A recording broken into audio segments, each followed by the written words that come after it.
Hello and welcome to episode 2 of the Sunbelt Baseball Podcast with Matt and Coach Ty Harrington. Ty, it's good to see you, man. We're in the middle of April now, so we're in the grind. Still a little bit too early to be thinking about the tournament, but it'll be here before you know It will be, and I got to be honest with you. The wording you use in the middle of the grind is about right. Because if you called every head coach on a Monday, which is historically their day off, and you spoke to them, they would just be almost exhausted sounding because it is that time of the grind. And whether you came off a great weekend or whether you came off a hard weekend, those Mondays, man, you're just a little exhausted and tired. And then you wake up Tuesday morning, or I'm sorry, you wake up in the middle of the night Tuesday morning at about 1 a.m. and all of a sudden you go, hey, I got to get ready for Tuesday game again. And here we go. And so, it. but it is a grind. It's been fun. And we are headed down the second half of the season and the second half of conference. Yep, coming up here in episode 2, we're going to talk to Georgia Southern head coach Rodney Hennon. What a great week they had this past week. We're going to talk about those Louisiana Raging Cajuns, man. They are on quite a roll. They have the longest winning streak in the nation. And as you mentioned, we're headed towards the halfway point. This weekend marks the halfway point of conference play in Sunbelt. And we'll name our Sunbelt starting 9 for the week. Man, it doesn't get any easier each week, Coach. It does. It's crazy. And we get a chance to visit with Rodney, and I'll say this in preface of that coming out. He truly has always been an unbelievable coach, right? I Oh, mean, and his record speaks for itself, and the success he's had at Georgia Southern and the different things he's been able to accomplish throughout all of his career, by the way, as a coach. But he, like almost every one of the coaches, if not all the coaches involved in the Sun Belt, he is truly one of the great gentlemen that you'll meet in your lifetime as a no doubt. person. And, No doubt. we had Matt Degg last week, Matt, the same way. Matt's one of the great people you'll meet in your life, too. And Rodney, no different. But if you just want to sit down and have a conversation with a gentleman, he's truly one of those guys you can just talk about anything with, and he'll make you feel good about walking out of the conversation. You feel like you've had a great day. I know you've known him a long time, and so have I from different perspectives. You were a rival coach. You played against him, competed against him. I've always approached it from the play-by-play standpoint, but, he's going to end up being here in not too short a time, the all-time winningest coach in Georgia Southern history, which is going to be quite an accomplishment because he'll pass Jack Stallings, who's in the College Yep. Baseball Hall of Fame, and Yep. took him to the I think World that Series. speaks volumes about Rodney Hennon, Yeah, that no doubt statement you about it. just made. Yep. We'll be talking to him coming up here shortly. Story number 1 for the week remains the Raging Cajuns, Coach. Their winning streak is now 15 games. That's 11 straight in the Sun Belt. They're now 11-1 in the Sun Belt. They already have a 3-game lead on Southern Miss and Georgia Southern, who are in second place right now. They've swept their last 3 Sun Belt series at home against Old Dominion and ULM and on the road at Texas State. They actually opened conference play with a loss against Arkansas State on the road and then won 2 in Jonesboro. But they're 24-8 overall, Coach. They're now just 6 wins away from 30 already, and we haven't even hit the midway point of April. I had a chance. I had them last weekend, and they were on fire. I mean, everything that they, typical Matt Degg. You never know what you're going to get. You never know from an offensive perspective. When you least doubt that something's going to happen, it happens when he's running the third base box, meaning, between squeezes and hit and runs. But this year, power.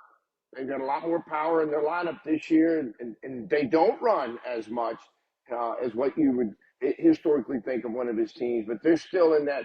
They'll drag bunt. And they'll still do some other things to create some motion in their offense. But the other piece of it for them, as opposed to maybe even a year ago and the year before, is their pitching is been really good. The starting pitching has been good, and then their relief pitching has been, unbelievable as well. And so you're right. I think not only are they the story in the Sun Belt, I think they're one of the top stories in the country right now. What they've been able to do with the win streak, how they're doing it, and the type of team that he has. I think it's a big story national wise for college baseball. Playing like a bunch of savages, as Coach Deggs likes to say. And they host Marshall this weekend. So that'll be interesting. Big story number 2, Georgia Southern. And we're going to go into more detail with that when we talk to Coach Rodney Hennon in a few minutes. But, started the week with a run rule loss at College of Charleston. And then they get a big shutout win in Columbia against the South Carolina team that was ranked 22nd in the nation. And then they sweep 3 from Georgia State. We know that's just a big series unto itself from a rivalry standpoint. But, that's a 5-game week, and 2 of their 3 wins in the Georgia State series came in their final at-bats, scoring the winning runs in their final at-bats in the 9th and 1 in the 8th.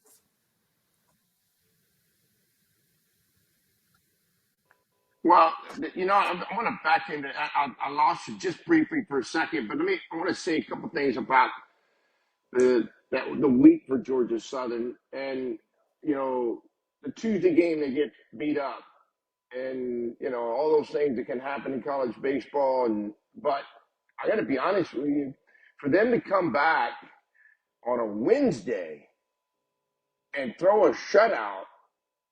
I mean, and knowing on a staff day too. A staff day too. You're piecing it together. Now, having said that, there's been a handful of times in my career where we sketched out 9 innings and each guy got 1 inning. And what it does do is it creates confusion for the opposing team's hitters as long as your pitchers go in there and throw strikes because they never see the same thing twice.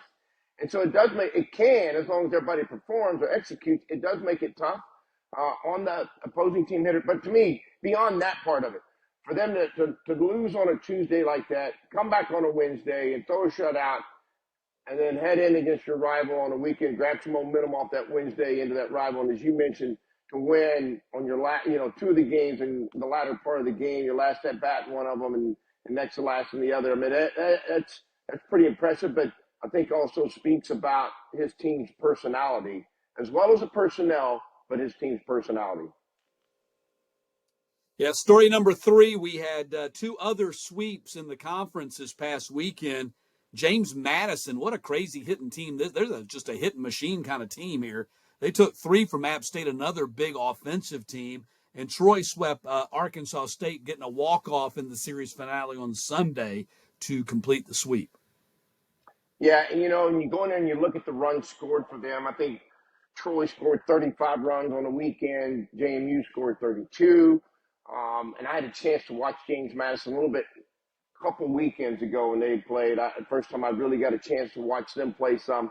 And they are offensive. And obviously these kinds of numbers from those 2 teams are going to show that their ability to win. It's just not easy to sweep. It's just not. I mean, it's hard regardless of who you're playing. You have to be playing so good to win 3 games in a row, unlike Lafayette is 15. Well, 3 games in a row in a college weekend, in a Sun Belt weekend, because the Sun Belt is so tough and competitive.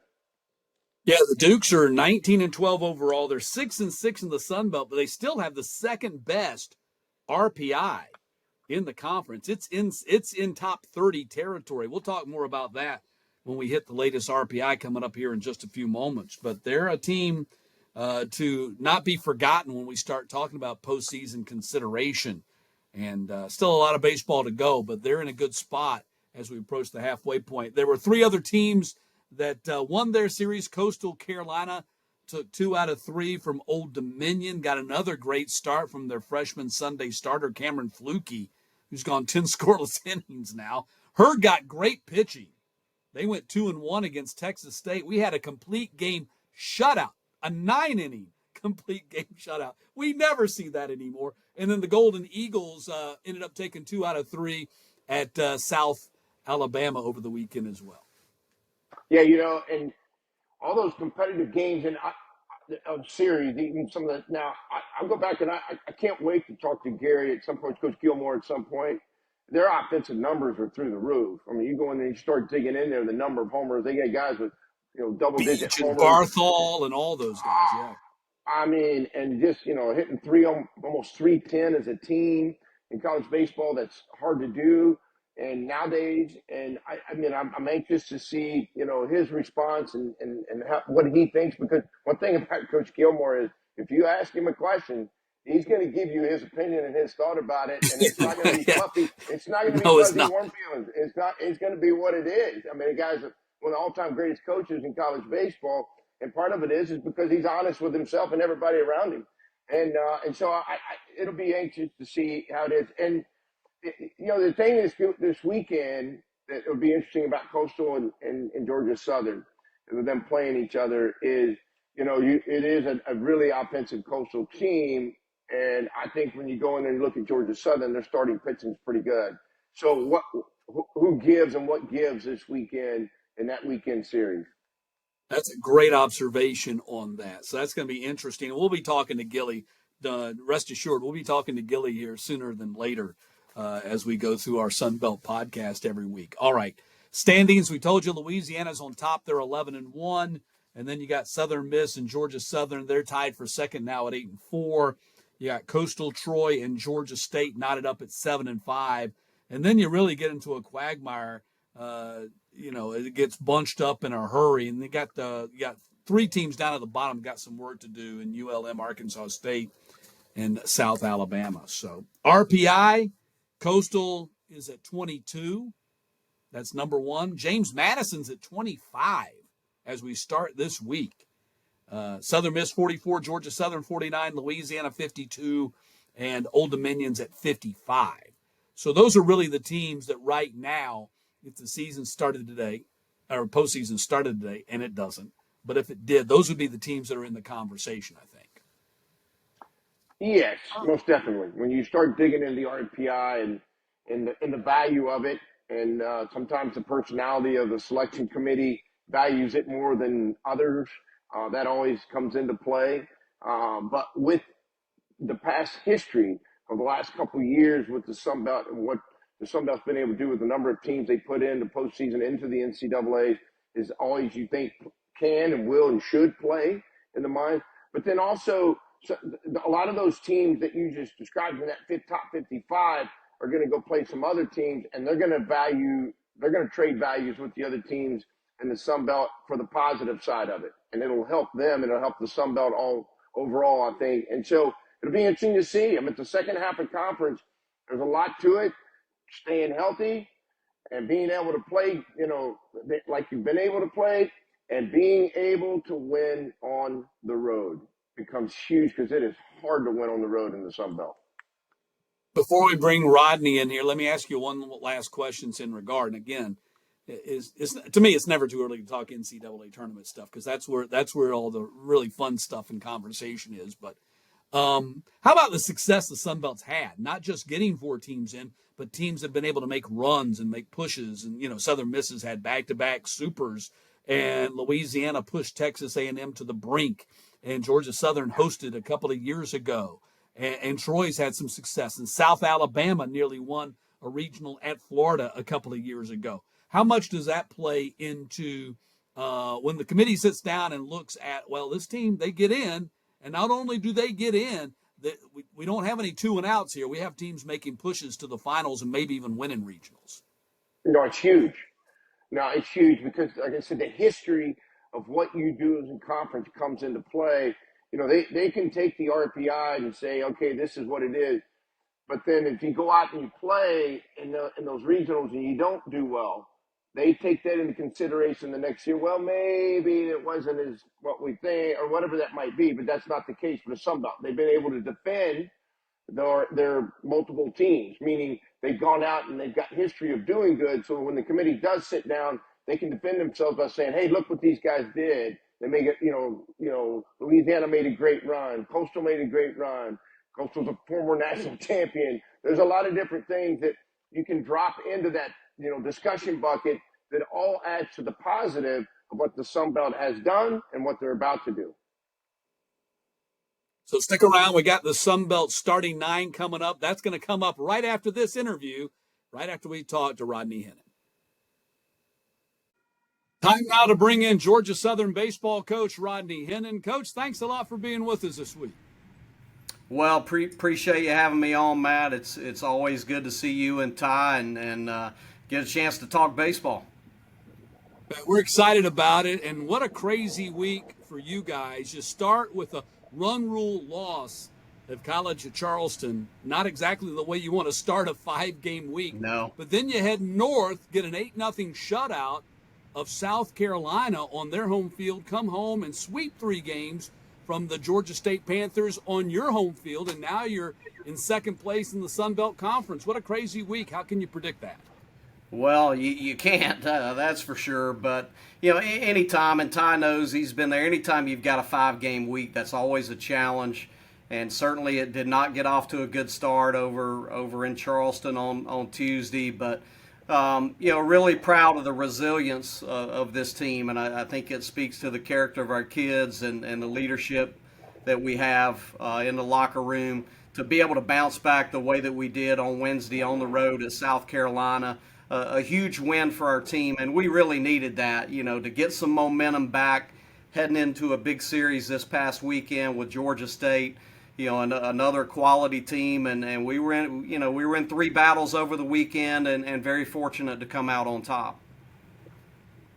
Coach, you're obviously with that kind of week, and you guys have been playing better overall anyway. What has been the difference for you guys over this past week and over the last month or so that you guys are playing better? Yeah, well, I think with this team, one thing that's been fairly consistent throughout the year, our starting pitching has been pretty consistent. Those guys, we've got some experience there, some guys that have been doing a good job in that role. Early on, we had some struggles in the bullpen, but I think now we got a better feel for how we want to use some of those guys. The roles are a little more defined, and some guys have really stepped up excuse me, in the bullpen to complement our starters. And in terms of our lineup, if you look at our lineup, we're really playing on an everyday basis with 6 new players that are playing for the first time here on a regular basis. Outside of Blancato, Brown, and J.D. Kaiser, the rest of those guys are playing every day for the first time. So early in the year, we're shuttling guys in and out, trying to still figure some things out. We had a few guys that got off to a little bit of a slow start, and here of late we've been able to settle on a lineup and be pretty consistent with that. I think everybody, when they show up at the ballpark, has a better understanding of their role, and I think that always helps. Yeah, 2 of your new guys in particular, Josh Tate, who transferred from Georgia, played his freshman year there, but didn't play a whole lot. He's leading you with a .349 average, 45 hits, 6 doubles, 14 RBI, leads you in on-base percentage. And then Kent Schmidt, who's actually from my school district up here in Atlanta, went to Pope High School, and a true freshman, batting .330, 10 doubles, homer, and 15 RBI. That's 2 newcomers, and you had to replace a lot of experience off of last year's team, and a lot of experience, not just last year's team, but the team that was part of that NCAA regional host team 2 years ago. Yeah, I think we felt like going into the season, coming out of the fall and the preseason, Josh, looked like he was going to be an everyday guy, and he's been in that leadoff spot all year. We felt like Kent was going to be a really good player for us and have a chance to contribute this year. I don't know that we knew that he would be, playing every day and hitting in the middle of the order, like he is right now over at first base. But, a great example of a guy that got an opportunity early and has taken advantage of it. And, he's got a good approach for a young hitter and just gives you good, tough at-bats. And, he's really settled in and been a big part of things. Coach, let me ask you this. Let's back up for a second. You made a comment, which I agree with. 5-game weeks are a challenge. And what that looks like, managing your staff Tuesday, Wednesday, and then also knowing that in the foresight you've got a conference series coming up. But a lot of times in those 5-game weeks, you discover people, or you discover pitchers, or you're forced to use people that maybe you wouldn't have used if it was just a Tuesday game. Did you come out of the week finding out any more about your club or your guys on the mound or somebody in your lineup? Yeah, and you make a great point, Ty. And that's how you have to look at those weeks. Certainly it's a challenge, but at the same time, it's an opportunity. It's going to present more opportunity for guys. and you're going to find out more about your club. And yeah, we absolutely had some guys out of the bullpen that we were already using, but I think, especially when you look at the Wednesday game at South Carolina, that was a staff day. We knew it going in, and we had some guys step up and pitch really well. So I think more than anything else, we just had some guys really, gain some confidence out of that game. Well, you mentioned your starting pitching too, and Ty Fisher's 5-2, 3.28 ERA. Thomas Higgins, who made our Sun Belt, starting 9 last week after a great performance, 4-2, 2.93 ERA. And then Mitchell Gross, what a week he had for you in that South Carolina game to close that one out, and then close out one of your wins against Georgia State over the weekend. Yeah, Ty obviously had a great run for us in 2022, and he'd be the first to tell you, had a frustrating year last year. Probably tried to do too much at times, and he's been more himself this year. He's been outstanding in that Sunday role. Had a tough day yesterday, and that's what I told him, man. You picked us up so many times already through this year. Yesterday was a day where the team picked Ty up, and so that was good to see. And having Thomas Higgins back, Thomas threw some big innings for us as a true freshman in 2022, and we didn't have him last year. He's worked hard to get back and really done a nice job going out and getting us off to a good start on Friday nights. And guys like Mitchell Gross and Ben Johnson, the beauty of those guys is you can do either or with them. They're comfortable throwing out of the bullpen. If you want to give them the ball to start a game, it doesn't matter to those guys. So it's nice to have that luxury. And some new guys like Jacob Phillips, left-handed pitcher, has been really effective for us. Had a tough night Friday night, but was able to bounce back yesterday and close the game out for us. So those guys have been doing a really good job, and it's helped some of the younger guys that we have on the staff, be able to put them in roles to where they can be successful, and there's good leadership there with those guys for sure. Coach, April, you either getting some guys back healthy, or you've got some guys that are now dinged up, and because the season's underway and a lot of different things transpire, and people sometimes lose sight that just because baseball is not a contact sport, guys do get dinged up and get hurt. Heading down the latter part of the season now, as we're headed towards the playoff part of it, eventually, and your health-wise, you guys in good shape? Yeah, I mean, certainly there's some guys that are dinged up, but nothing too serious. We went through a stretch. We went about 5-6 games without Jarrett Brown earlier in the year, with a hamstring issue, and been able to get him back. He's still not moving 100%, but certainly has bounced back, and it's nice having his presence back in the lineup and being able to put him over at third base there. Other than that, we're pretty healthy. Still got a guy like Jalen Payton. I don't know. Jalen's coming off Tommy John surgery from last spring. He's working hard, trying to come back. We'll kind of have to see how that plays out. Certainly, that would be a nice boost for our team to be able to get a guy like that back, late in the season. But that's still kind of day to day. You mentioned Jarrett Brown, man. He has played so much baseball for you the last 4 years. He's got to be tracking towards like a 200-game career at this point. I mean, he's played so much baseball. But I wanted to ask you about the standings. This weekend we hit the halfway point. You got Coastal Carolina coming to your place. Right now you're 8-4. You're tied for second with Southern Miss. And, of course, Louisiana's just out there beating everybody right now. They're at 11-1. But how do you see this Sun Belt race stacking up as we – get ready to move into the second half of the season after this weekend? Well, there's a lot of baseball left to be played, and as you guys both know, man, a lot can change in one weekend, and you got to be on top of your game every day you show up at the ballpark in this league, and that's what makes this league so much fun. It's so competitive, top to bottom. our schedule has been a grind. I think our non-conference strength of schedule is around 10th right now in the country. So you hope by playing that schedule early, it prepares you for league play, just from the standpoint of your kids knowing every day they come to the ballpark, they got to be ready to go. If we're not on top of our game, we're not going to be in position to win.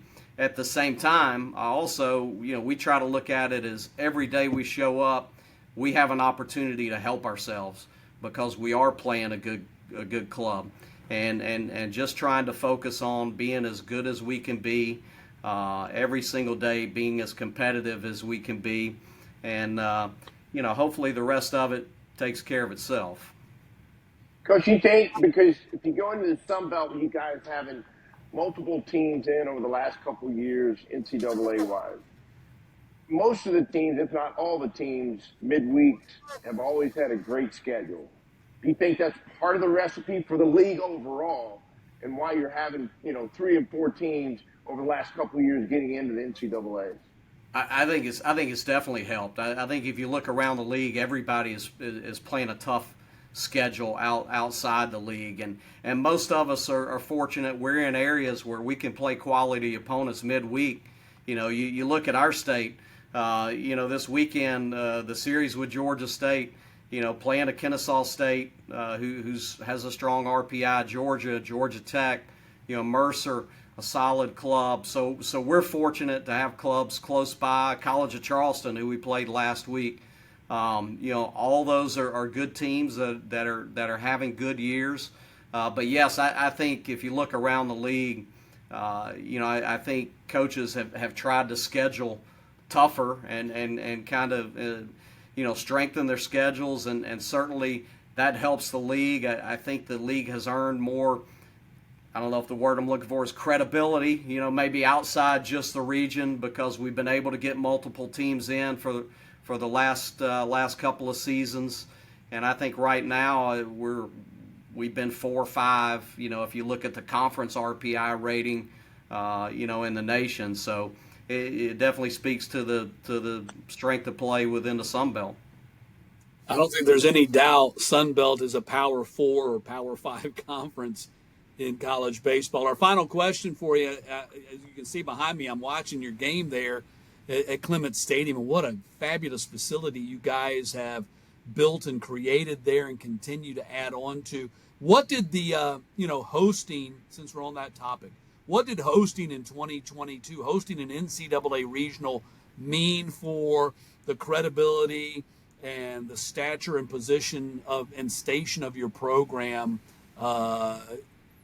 unto itself, and also for the Sun Belt too? Well, it meant a lot for both. I know, speaking for our program, it brought more attention to our program for sure.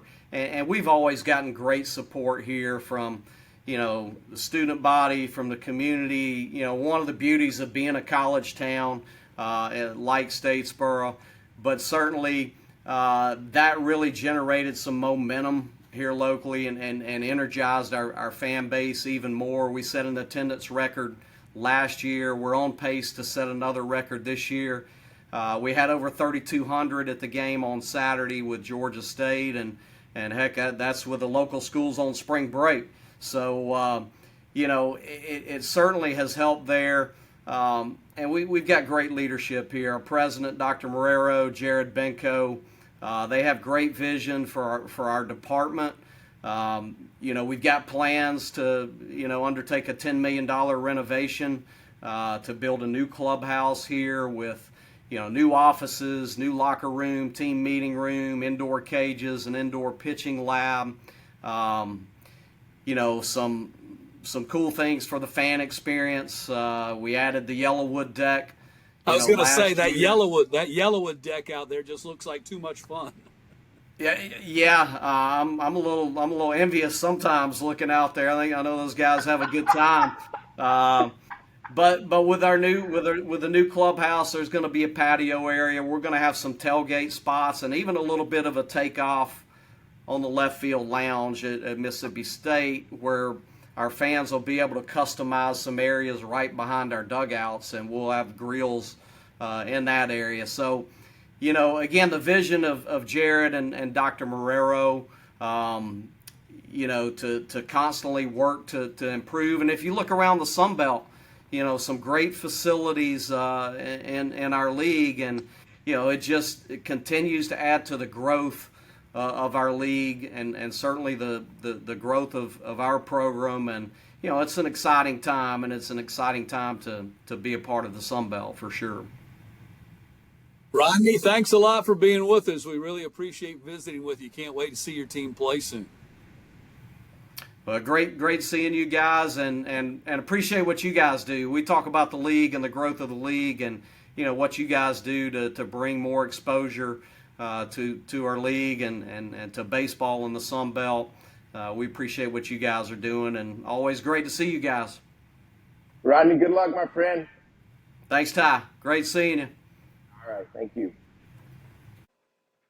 Thanks for joining us, our Sunbelt Baseball Podcast. I'm Matt Stewart, Coach Ty Harrington, legendary coach of the Texas State Bobcats, and we look forward to working the Sunbelt Tournament coming up in Montgomery again we're still about 4 or 5 weeks away from that, but looking forward to that. That's always a lot of fun. So what we do here on the back half of our podcast is we name our Sunbelt starting 9.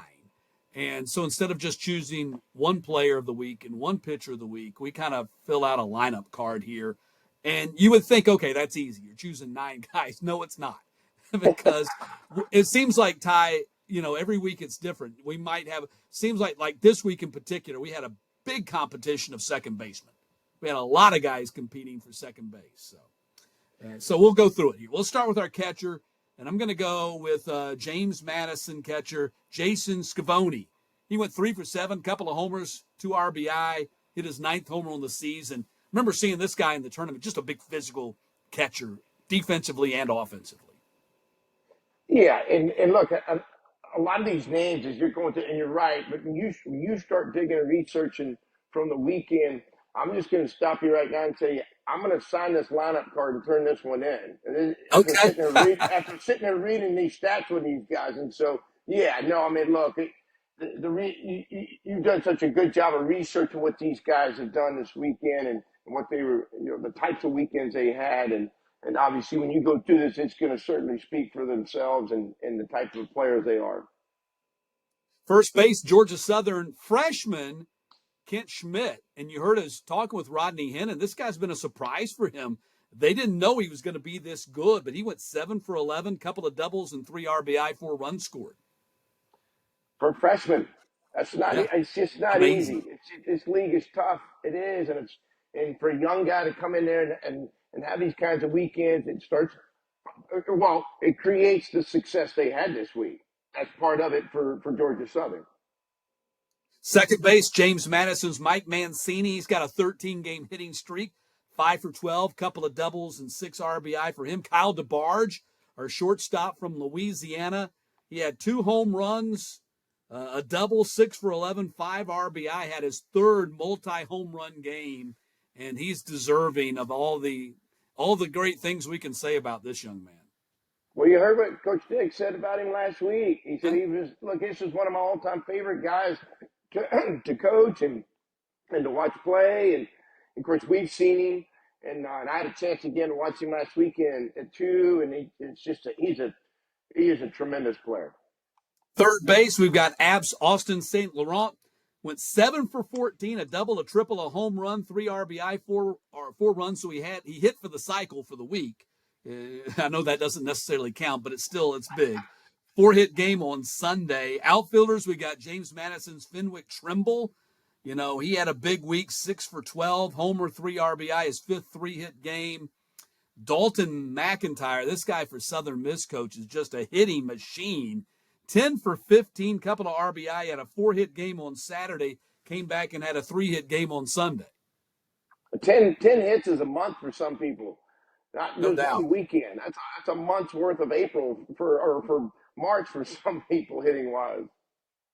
Old Dominion outfielder Luke Waters makes it for the 2nd straight week. He went 4 for 11, a double, a homer, 3 RBI. And the DH is James Madison's Ryan Dooley, 6 for 11, couple of doubles, homer, 3 RBI, 4 runs scored. Slade Wilkes also, we could have thrown him in there from Southern Miss as well. So that's our offensive, that's our batting order, Coach. You got them in the right positions. I'm going to tell you that right now. Like I said, I'm going to go ahead and sign the card and get them into home plate umpires as quick as I can. Our starting pitchers for the week, Marshall's Bryce Blevins. He had a 4-hit complete game shutout, 9 innings, and 5-0 win over Texas State, man. We just don't see a complete game, 9-inning performance anymore. It's rare. You'll see one about every second or third weekend or something like that. Somebody will pop through and be efficient with their pitching and be able to get it under 115, 120. That's what it usually takes when you get into a 9-inning game. So, that is rare in college baseball nowadays, any baseball. Louisiana's Andrew Herman pitched into the 7th in a 4-1 win against ULM. He has the best ERA in the Sun Belt at 1.99. And Billy Oldham for Southern Miss pitched into the 7th, improved to 4-0 in the season in a 5-1 win against South Alabama. I tell you what, you get that kind of depth out of your frontline guys. Those obviously they wouldn't be on here if they didn't throw good. But shout out to when you get in that 7th and 8th, and you have guys on the back end and the stoppers that can come in and get the last 6 outs or 9 outs need be, which is usually where you start to get into it, or somebody sandwiched in between there. That's so critical and so vital to winning, is having somebody you can piggyback on, which I think you're fixing to talk about some of the stopper part of this lineup as well. Yeah, stopper. We're going with LP Langevin for Louisiana had another big week, and we could probably go with him every week. But this week we're going to go with Georgia Southern's Mitchell Gross, 4.2, 4 2/3 relief IP, 1 run, 5 hits, 5 strikeouts in Georgia Southern's 5-4 victory against Georgia State. He started the week with 2 1/3 scoreless, hitless innings in relief. He struck out 4 of the 8 batters that he faced against South Carolina. And 22 of the 29 pitches he threw against the South Carolina Gamecocks were strikes. Well, there's the answer to your equation right there. The 22 of the 29 pitches were strikes. That'll help you, I guarantee, give you a chance to be a stopper in anybody's league if you're able to execute pitches like that and make the types of pitches you have to make. And, look, there's a reason why Georgia Southern had such a great weekend. So on top of that, how about let's just go ahead and put that, Rodney Hennon was the coach of the week. Can we do that? We can do that too, no doubt about it. So, yeah, he was the coach of the week. Let's see if he'll be the coach of the week. Real quickly, let's look ahead to the weekend. I think the 2 biggest series are Georgia Southern again. They've got Gary Gilmore and the Coastal Carolina Chanticleers coming to their place. That's going to be a great weekend series. And then Southern Miss is on the road at Georgia State. From a standing standpoint, these are the 2 biggest series matchups, I think, coming into the midweek point of the Sun Belt Conference schedule. Yeah, obviously from a standing perspective, and then there's some teams I think that are still around at 6, 7, and 5, 6, 7 wins. They're people can still make moves. People get healthy. There's a lot of different things that can happen, and certainly if those teams are going to make a move, this is when it needs to happen, and if it can, should happen, and if it will, we'll see. Well, Coach, had a great time with you again here on episode 2 of the Sunbelt Baseball Podcast. Hope you enjoy your baseball weekend. I know you got a busy one coming up. What you got coming up?